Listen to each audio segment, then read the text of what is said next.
जय हिंद all my dear students. आप सबका इस प्लेटफॉर्म पे स्वागत है, जो कि बेसिकली मैं एनडीए के लिए प्रिपरेशन करवा रहा हूँ। तो NDA defence exam by Rohit sir, कोई भी आपके बड़े भाई या बड़ी बहन अगर डिफेंस एग्ज़ाम की प्रिपरेशन कर रहे हैं, बेसिकली CDS, CAPF और अदर भी जो डिफेंस एग्ज़ाम होते हैं, तो वो इस प्लेटफॉर्म से जुड़ सकते हैं। आपसे बस यही रिक्वेस्ट है कि आप ज़्यादा से ज़्यादा क्या करें, शेयर करें और हमारी फैमिली को ज़्यादा से ज़्यादा बड़ी करें। आप सबका प्यार जिस तरीके से मुझे मिला है, विदिन 1 वीक मुझे बहुत खुशी हुई कि आप सब मेरा रोज़ वीडियो देख रहे हो, कुछ सीख रहे हो, मैं आशा करता हूँ। ठीक है, तो आइए हम स्टार्ट करते हैं। कल संडे था तो बेसिकली ज़्यादा करंट अफेयर रहते नहीं है संडे पे। ठीक है, तो dream is not you see in sleep, is the thing which doesn't let you sleep. Basically APJ Abdul Kalam की बहुत ही प्यारी बात मुझे लगी और ये मुझे बहुत दिल को छुई बात कि सपना वो नहीं होता जो कि हम सोते हुए देखते हैं। सपना वो नहीं होता जो हम सोते हुए देखते हैं, सपना वो होता है जो हमें सोने नहीं देता। तो आपका अगर सपना है कि मुझे एनडीए में ऑफिसर बनना है, CDS निकाल के ऑफिसर बनना है, CAPF निकाल के ऑफिसर बनना है, तो बेसिकली आपके सपने जागते होने चाहिए और वो सपने आपको सोने नहीं देंगे। और ये लिटरली एग्जाम्पल मुझे इसलिए छुआ क्योंकि मेरे साथ भी यही हुआ था। क्योंकि जो मेरे सपने थे वो मुझे कभी सोने नहीं देते थे और नींद मुझे आती थी तो मुझे सपने नहीं, बस सुकून मिलता था। तो यही मैं आपसे कहना चाहूँगा, APJ अब्दुल कलाम इतने बड़े हमारे साइंटिस्ट हैं, उन्होंने जो बात कही है बहुत गहनता से कही है, बहुत दिल को छूने वाली बात कही। ठीक है, तो आगे बढ़ते हैं। ये मेरा डिटेल है, जो भी न्यू स्टूडेंट जुड़े हैं उससे। My name is Rohit रानवे, experience 6+ year का है। ज्योग्राफी, हिस्ट्री एंड पॉलिटी में पढ़ाता हूँ और all defence exam basically UPSC, CDS, CAPF, FCAT और ICG, इंडियन कोस्ट गार्ड में कहीं ना कहीं मैंने एग्जाम दिया है और मेरा सिलेक्शन हुआ। ठीक है, तो मैं आशा करता हूँ आपको वीडियोस पसंद आ रहे होंगे और लेफ्टिनेंट फाउंडेशन कोर्स हमारा स्टार्ट हो चुका है। ठीक है, तो आपको करंट अफेयर तो मैं यहाँ प्रोवाइड करा ही रहा हूँ, डाउट सॉल्विंग, सोल्यूशन वगैरह सब कुछ है। और आपको एक चीज और मैं प्रोवाइड करा देता हूँ, आप अगर मुझसे जुड़ना चाहते हो तो मैं अपना मेल ID दे देता हूँ, वहां आप क्या करो, मुझसे जुड़ जाओ। ranve0@gmail.com। ठीक है, gmail.com। तो बेसिकली ये मेरी ईमेल ID है। अगर कोई भी क्वेरी आपसे रहे और आप उससे जुड़ना चाहते हो, बेसिकली तो मैंने ओपला डिफेंस आपको बताई है कि आपको यहाँ टेलीग्राम पे जुड़ जाना है और ये वीडियो के नीचे कमेंट करके भी आप अपने डाउट्स क्लियर कर सकते हो। ठीक है, तो ये मेरा मेल ID है, तो यहाँ भी आप मुझे मेल कर सकते हो और अपनी क्वेरी जान सकते हो। ठीक है, और ये सब चीजें मैं पर्सनल मेंटर वगैरह मैं खुद इस पे फोकस कर रहा हूँ क्योंकि एनडीए स्पेशल फोकस स्टडी चल रहा है। ठीक है, तो आपको बस यही कहना चाहूंगा कि टेलीग्राम से जुड़े और ज्यादा से ज्यादा हमारी फैमिली को आगे बढ़ाएं। चलिए, आज का जो फर्स्ट करंट अफेयर है वो ये है, south Korea launch its first spy satellite. South Korea ने क्या किया, अपना फर्स्ट स्पाई सैटेलाइट लॉन्च किया। तो ये आने वाले जो एग्जाम है जो कि अप्रैल में होने वाला है, अप्रैल में होने वाला है 21 को 2024 में, तो उसके लिए इंपॉर्टेंट बन जाता है कि साउथ कोरिया एक ऐसी कंट्री है जिसने क्या किया है, फर्स्ट स्पाई सैटेलाइट लॉन्च किया। साउथ कोरिया ने किया, launch from the California Vandenberg Space Force Base using SpaceX Falcon 9 rocket. Basically जो SpaceX Falcon 9 रॉकेट तैयार किया USA का, USA। और बेसिकली एलन मस्क को तो आप जानते होंगे, कहीं ना कहीं वो प्राइवेट कंपनी उन्हीं की है। It was the first of the five spy satellites South Korea planned to send their space by 2025। South Korea के और क्या प्लान है, साउथ कोरिया का प्लान है, ये तो फर्स्ट है, ये तो फर्स्ट है, पर ऐसे और 5 उसको क्या करने हैं, सेंड करने हैं, कहां, सैटेलाइट स्पेस के अंदर। ठीक है, तो कब तक, 2025 under the contract with the SpaceX। ठीक है, SpaceX आपको पता है एलन मस्क की company, This event had been scheduled for earlier we got the published back because of weather condition. Basically क्या हुआ था, ये शेड्यूल पहले ही हो चुका था बट कुछ वेदर कंडीशन की वजह से हम ये नहीं कर पाए। क्यों? अब ये स्पाई सैटेलाइट लॉन्च करने का मकसद क्या है? साउथ कोरिया का स्पाई सैटेलाइट लॉन्च करने का मकसद क्या है? नॉर्थ कोरिया को टारगेट करना है। टारगेट इन सेंस हम बोल सकते हैं उस पर नजर रखने के लिए। ठीक है, ये देखिए इस तरीके से लॉन्च करी गई थी, कहां से? फाल्कन 9 स्पेसएक्स की कंपनी से। ठीक है, यहां तक चीजें क्लियर हुई, यहां तक समझ में आया? चलो आगे बढ़े। जीसीसी, ठीक है, चलो ये भी बहुत इंपॉर्टेंट है। अब बेसिकली आपको इसमें पढ़ना क्या है वो आपके लिए इंपॉर्टेंट हो जाता है। सबसे पहले जीसीसी का फुल फॉर्म क्या है? Gulf Corporation Council. ये न्यूज में था इस वजह से मैंने लिया है। This is a union of 6 countries of Gulf region. Gulf region basically हम लोग किसको बोलते हैं? Saudi Arabia, UAE, Qatar, Kuwait, Oman, Bahrain. याद रखना है जीसीसी के मेंबर कौन कौन है? Saudi Arabia, UAE, Qatar, Kuwait, Oman और Bahrain. The council is the largest trading block of the India. मतलब बेसिकली ये जो जीसीसी काउंसिल है और इसके अंदर ज्यादातर मुस्लिम कंट्री है बेसिकली, तो इंडिया से इसका बहुत अच्छा कोलैबोरेशन है। अब क्यों है वो देखते हैं। Why is the GCC gulf region crucial for India? अब ये भी जानना पड़ेगा कि जीसीसी हमारे लिए इंपॉर्टेंट क्यों है। Qatar account for the 41% of the Indian total natural gas imports. अब देखिए कतर से हम लोग 41% नेचुरल गैस लेते हैं और कतर कहीं ना कहीं क्या है? जीसीसी का council member. The two most important region for the relation are oil and gas और ट्रेड। बेसिकली क्या है रिलेशन इसलिए नहीं रखा सिर्फ ट्रेड के लिए, और भी कल्चरल रीजन है, बहुत सारे रीजन होते हैं, बट ऑयल और गैस और ट्रेड ये हमारे लिए बहुत इंपॉर्टेंट है। किससे? जीसीसी गल्फ कॉर्पोरेशन काउंसिल से। ठीक है, अब बेसिकली और चीजें समझिए। हमारे यहाँ से काफी ज्यादा वर्कर वहां जाते हैं, तो वर्कर क्या करते हैं? रेमिटेंस भी हमें भेजते हैं। तो कहीं ना कहीं इंडिया का जो बोल सकते हैं रेमिटेंस जो है, जो आरबीआई के पास जमा होता है वो कहीं ना कहीं बढ़ रहा है कि नहीं? तो बेसिकली फायदा ही है हमारा। The huge number of Indian who work in the gulf countries and the remittance sent for the back. देखिए रेमिटेंस की बात आ गई, वही चीज मैं कहना चाह रहा था। ठीक है, चलो आगे बढ़े नेक्स्ट स्लाइड पे। अभी देखिए रेमिटेंस की बेसिस कितना आया है वो भी देख लेते हैं। ठीक है, The Reserve Bank of India in the financial year 2021 the remittance of UAE India was 15.40 billion। मतलब वहां से भेजा गया है इंडिया को कितना? 15.40 billion, which is 18% of total inward remittance of India। Basically 18% है मात्र सिर्फ UAE से। India export to the GCC member countries with 58.26%, approximately 44 billion का हम लोग क्या करते हैं एक्सपोर्ट करते हैं। अब देखिए एक्सपोर्ट भी हम कर रहे हैं इन लोगों को, तो कहीं ना कहीं इंपोर्ट हो रहा है, एक्सपोर्ट भी हो रहा है, तो कहीं ना कहीं हमारा ट्रेड बढ़ रहा है। 2021-22 अगेंस्ट 27.8 बिलियन इन 2020-21। ठीक है, समझ में आया? तो बेसिकली हम लोग का जो ट्रेड है वो बहुत फलता फूलता है इस वजह से। India overall crude oil import from the GCC in 2021। Basically हमने कितना इंपोर्ट किया है वहां से? Crude oil 48 billion, by LNG and LPG import stood of 21 billion.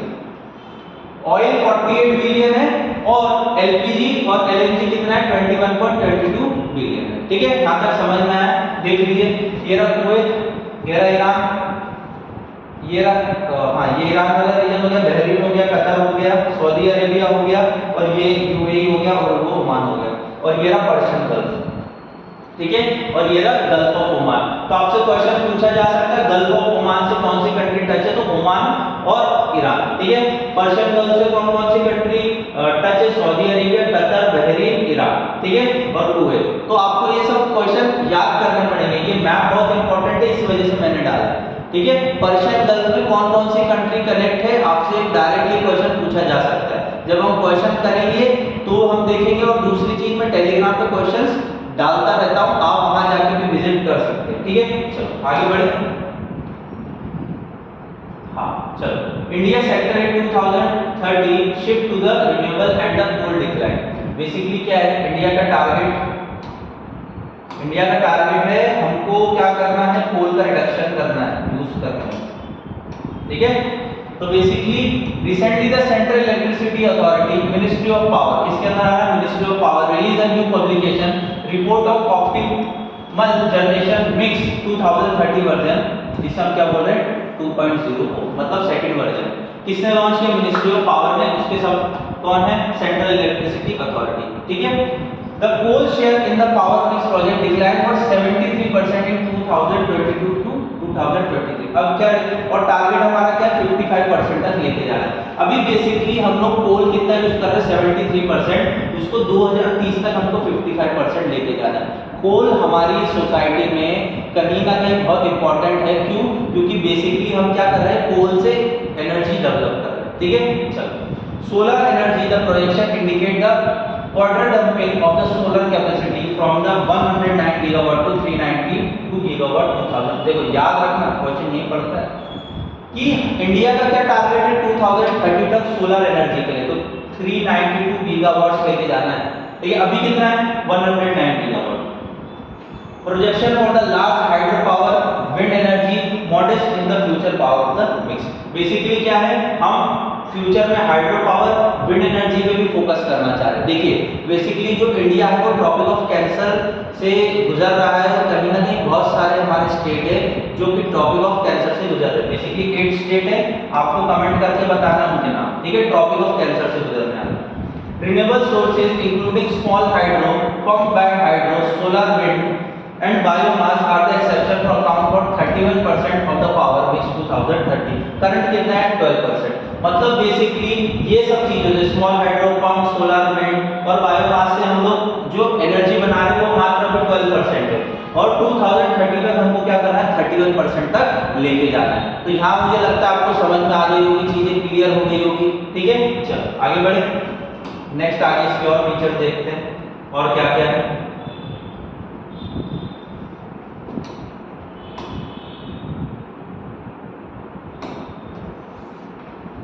What is the India target for renewable energy power generation? तो India का renewable energy में target क्या है? पहली बात तो अभी क्या है 175 गीगावाट हम लोग कैपेसिटी कर पा रहे हैं 2022 तक, ठीक है। अभी का करंट जो जिसमें 16 गीगावाट सोलर पावर से, 60 गीगावाट विंड पावर से, 10 गीगावाट बायोमास से और 5 गीगावाट स्मॉल हाइड्रो पावर से।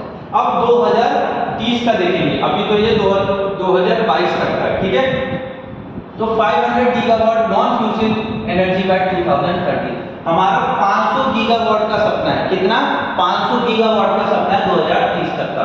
Announce by the prime minister Narendra Modi COP26 summit के अंदर। याद रखना COP26 समिट के अंदर हम लोग ने क्या किया है, ये अनाउंस किया था कि 500 गीगावाट तक हम लोग 2030 तक जाएंगे। 50% ऑफ इलेक्ट्रिसिटी फ्रॉम 2030 हम लोग किससे यूज करेंगे, बायोमास से, ठीक है। Pledge in India national determined contribution under the Paris agreement. हमारा पेरिस एग्रीमेंट में भी क्या हुआ था, ये समझौता हुआ था, हमने शपथ ली थी कहीं ना कहीं इंडिया ने कि हम लोग कुछ ना कुछ एनवायरनमेंट को बचाने के लिए जरूर करेंगे। अब पेरिस एग्रीमेंट के बारे में आप सर्च करेंगे और मुझे कमेंट में लिखेंगे, ठीक है। The fourth largest installed capacity of solar wind power in the world, मतलब वर्ल्ड में हम लोग फोर्थ सबसे लार्जेस्ट बड़ी कंट्री है जो कि विंड पावर को जनरेट कर रहे हैं, और fourth largest renewable source market in the world. World में भी हमारा ही चौथा नंबर का स्थान, ठीक है। तो मुझे लगता है आपको ये चीजें समझ में आ गई होगी, आशा करता हूं। चलो आगे बढ़े। हेपेटाइटिस डिजीज, ठीक है, क्या है हेपेटाइटिस डिजीज।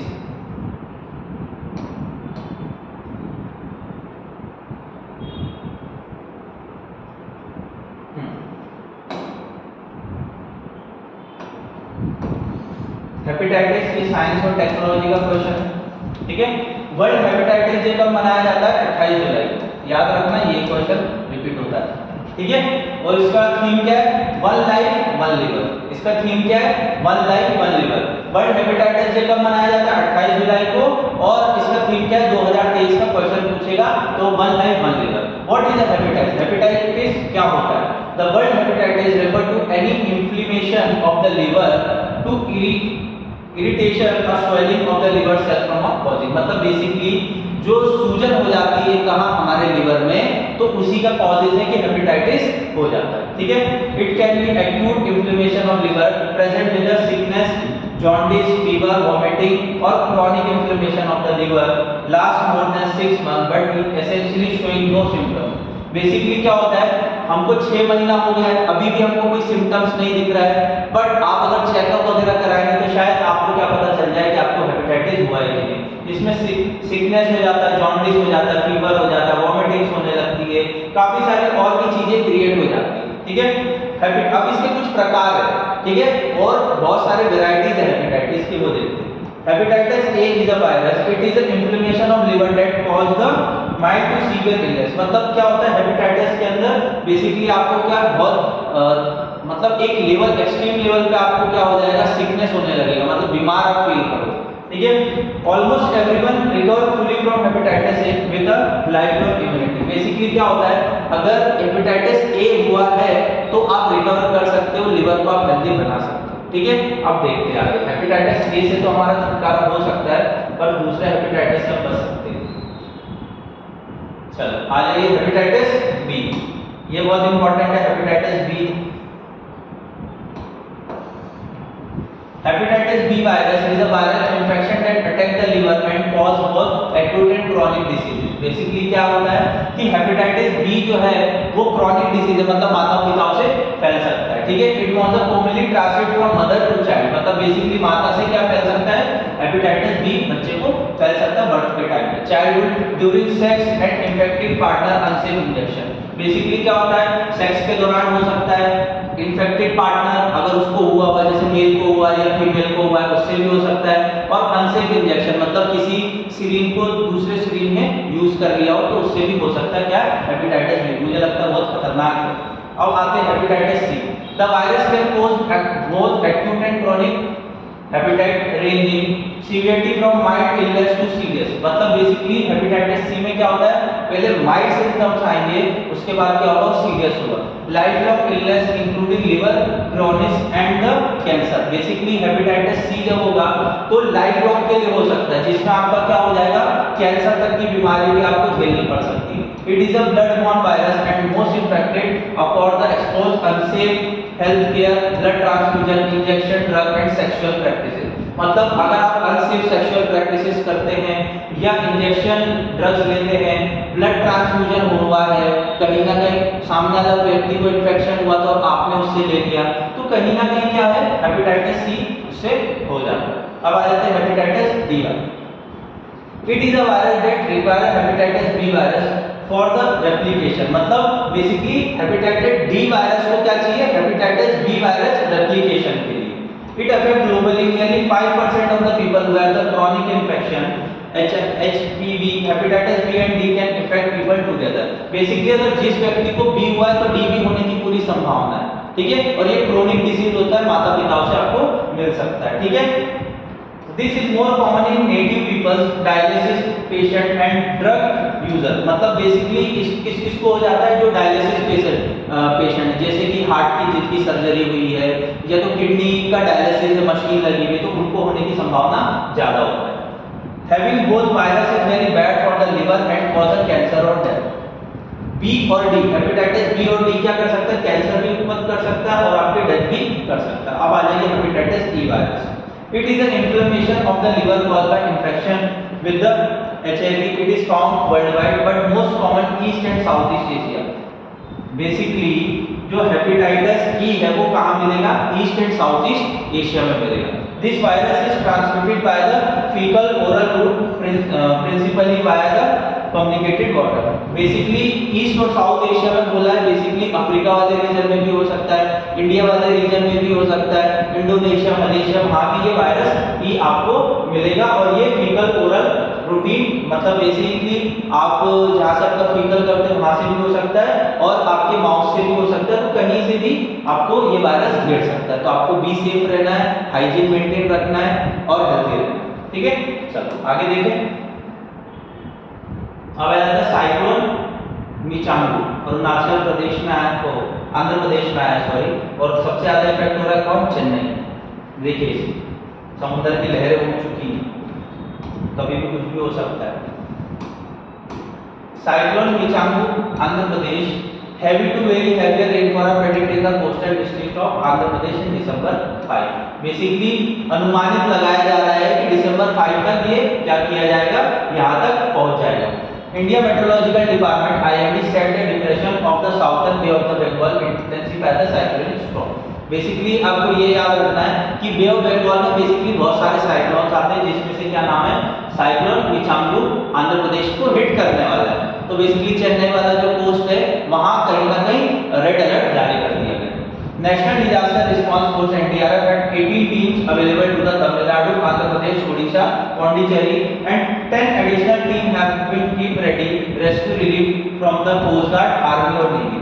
बेसिकली हमारी जो गवर्नमेंट है वो तत्पर है कि ऐसी कोई जान माल की हानि ना हो, क्योंकि बेसिकली क्या होता है जब साइक्लोन्स आते हैं तो बहुत ज़्यादा कोस्टल एरिया में जो लोग रह रहे हैं उनके घर उजड़ जाते हैं, बहुत सारा लॉस होता है उनका और कहीं ना कहीं लाइफ को भी खोना पड़ता है। तो इन लोगों को पहले से ही इंडियन मेट्रोलॉजिकल डिपार्टमेंट जो कि पुणे के अंदर हेडक्वार्टर है इसका, ठीक है, तो कहीं ना कहीं क्या है सचेत कर दिया गया है और इससे हम क्या कर सकते हैं, अलर्ट रह सकते हैं अगर इस तरीके से कोई साइक्लोन हिट कर रहा है। आप देख सकते हो, ठीक है।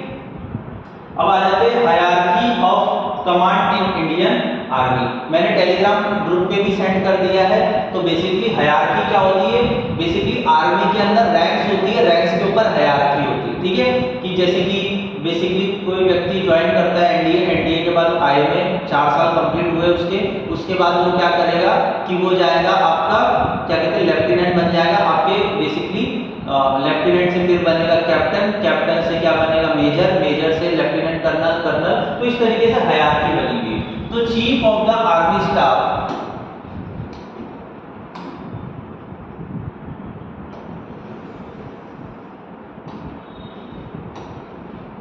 Chief of the army staff जिसे COS बोलते हैं is the twin canon of Indian army hierarchy of the chief of the army staff. Basically हम ये बोल सकते हैं chief of the army staff का हेड होता है and general is the highest rank of the office serve as the principal adviser and responsible formulating policies, strategic planning and overseas of the overall functioning of the army. तो भविष्य में अगर आपने NDA join किया तो आप भी general rank तक पहुंच सकते हो, जिसे क्या होता है chief of army staff. Second आता है vice chief of army staff. The vice chief of army staff hold the second highest position. ये क्या है, सेकंड हाईएस्ट पोजीशन है in the hierarchy as deputy to COS with the assist in the managing of army day to day and various branches and the command. Basically अब ये थोड़ी सी हम बोल सकते हैं हायरार्की में नीचे है vice chief of army staff, ठीक है। उसके बाद आ जाता है army commands. The army command is divided to several commands responsible for specific geographical region. Basically कुछ कमांड्स है, बेसिकली इंडिया के अंदर commands approximately 10 to 12 exact data मैं नहीं बता पा रहा हूँ, तो मैंने टेलीग्राम पे डाल दिया, तो आप विजिट कर सकते हो कि आर्मी के कितने कमांड है, ठीक है, इंडिया में। Army command also known as the command in chief head this command. They are responsible for operation planning, troop deploy and overall military readiness with their respective areas of responsibility. Basically क्या बोल सकते हैं, army command ऐसा area है जहां की deployment, troop operational planning, overall military readiness with their responsibility area और responsibility देखी जाती है। Corps command. Under army command there are several corps which are large operational formation comprising a multiple division. Basically बहुत सारे army command के अंदर several corps command भी होते हैं और ये लार्जली ऑपरेशन करते हैं और command less than the formation and responsible for executing military operation with the designated sector. Basically हम बोल सकते हैं पुंछ सेक्टर हो गया, उसके बाद आप बोल सकते हैं अरुणाचल प्रदेश हो गया, अदर जो रीजन होते हैं वहां क्या करते हैं, जो कमांड्स होते हैं कॉर्प्स कमांड वहां क्या करते हैं, वहां जाके ऑपरेशन परफॉर्म करते हैं इस द कॉर्प्स कमांड के अंदर। अब आ जाते हैं division command. Division command are the next level of operation formation, each consist of the brigades. तो बेसिकली ब्रिगेड्स को कौन कमांड करेगा, brigadier. The commander are the responsible of overseas operation within the division and coordinate with the other unit with the tactical object. Basically जो brigadier होता है, अब वहां से हम क्या मान के चलते हैं कि 1 स्टार रैंक चालू हो जाती है और 1 स्टार रैंक मतलब हेड कर रहा है किसको, डिविजनल कमांड को। तो बहुत बड़ी उपाधि होती है, जब आपकी सर्विस 20 से 25 साल हो जाएगी you will be a brigadier, ठीक है। अब आ जाता है ब्रिगेड कमांड, हमने देख लिया, ठीक है। Brigade are the small operation formation usually consist of several battalions. Brigade क्या होता है? Brigades are the small operation formation usually the consist of several battalion. Battalion के छोटे-छोटे भाग को हम क्या बोलते हैं? Brigade. Brigade command leader units at the responsible tactical planning and executive to the ground. Basically ये एक ऐसा कमांड होता है ब्रिगेड कमांड जो कि टैक्टिकल प्लानिंग्स करता है, मतलब यहाँ कोई ऑपरेशन प्लान करना है, कुछ एग्जीक्यूशन करना है ग्राउंड पे, तो कौन करेगा? Brigade command. Battalion command. Battalion are the fundamental unit of Indian army compound of several companies. बहुत सारी कंपनीज मिलके क्या बनती? Battalion. Battalion commander responsible day to day operation training of the unit, ये मेजर होल्ड करता है। Battalion basically कौन hold करता है? मेजर होल्ड करता है। Company commander. Company commander are the period divided into platoon and section. Company commands are the charge of company activity, crucial roles and the mission. देखिए कभी-कभी major भी hold करता है, कैप्टन को भी होल्ड करने को दिया जाता है क्या? Company commander. कभी अगर वहां उपलब्ध नहीं है मेजर तो कैप्टन होल्ड कर सकता है, but majority of time major ही होल्ड करता है किसको? Company commander. फिर आ जाता है platoon commander. Platoon commander lead the platoon which are smaller group of the soldier which specify the role at the, ये कौन होल्ड करता है? लेफ्टिनेंट। जब आप ऑफिसर बनोगे सबसे पहले आपको प्लेटून कमांडर बनाया जाएगा, ठीक है। तो जो भी इच्छुक रखते हैं अपनी की इच्छा से एनडीए ज्वाइन करना चाहते हैं, जब ऑफिसर बनोगे तो सबसे पहले आपको प्लेटून कमांडर बनाया जाएगा। और सेक्शन कमांडर कौन होता है? लोएस्ट रैंक होती है हायरार्की में, क्यों? Commander section commander head small group of the soldier fostering sense and coordinate with the unit. Basically आपको बता देता हूं, कंपनी कमांडर बनते हो जैसे कि मेजर, तो बेसिकली 150 लोग आपके नीचे होते हैं, ठीक है। प्लाटून कमांडर में अप्रोक्सीमेटली 50 लोग आपके नीचे होते हैं, और यहाँ एक टुकड़ी होती है जो कि 20 से 25 लोगों को आप हैंडल करते हो, उसको हम क्या बोलते हैं? सेक्शन कमांड, ठीक है। तो ये हायरार्की है, क्योंकि न्यूज में चल रही थी तो मैंने सोचा डिस्कस कर लेता हूं आपसे, और बहुत इंपॉर्टेंट जानकारी लगी, तो आप जरूर इसको शेयर करिएगा। मैंने मेरी तरफ से समझाने की कोशिश करी है, और आप मेरे ऑफलाइन बैच में आइए, मैं आपसे बहुत सारी बातें करूंगा और डिस्कस करूंगा बहुत सारी चीजें, ठीक है। Om Phoenix Learning Academy Okhla launch कर चुका है एनडीए का बैच, आपको जल्द से जल्द जुड़ना है और हमारे नियरेस्ट ब्रांच में आना है, साने चौक आइए, या तो आप आइए निगड़ी वाले ब्रांच में, कॉन्टैक्ट नंबर है। और आपको अगर वीडियो अच्छा लगा तो thank you for watching and stay tuned, good and like and share करते रहिए, और आपका प्यार इसी तरीके से बनाते रहिए। Okay bye.